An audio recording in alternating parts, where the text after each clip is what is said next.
প্যান্টটার দাম কত? 550 টাকা দাম। দাদা 500 টাকা দিব। না, 550 টাকাই লাগবে। 500 হবে না? না, 550 কম হবে না। না, 500 টাকা হলে নিতাম। কি রে, কাস্টমারটা ঘুরে গেল যে? প্যান্ট নিতে আসছিল তো, আমি 550 টাকা দাম রাখছি, 500 টাকা বললো। তোদের ডাকে নাই, যা ডাকে নাই। দিদি শোনেন শোনেন, হ্যাঁ দাদা, ডাকলেন? আপনি চলে গেলেন যে, প্যান্টটা নিলেন না যে? না, এই দাদাটা বললো যে 550 টাকায় দিবে। আমি বললাম না, 500 টাকা হলে নিব। না, 550 টাকাই লাগবে। আরে দোকানের মালিক আমি, ওই কে বললাম 550 টাকা লাগবে।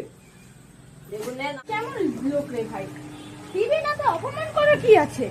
বাপরে, যাও আর আপনার দোকানে আসবো না।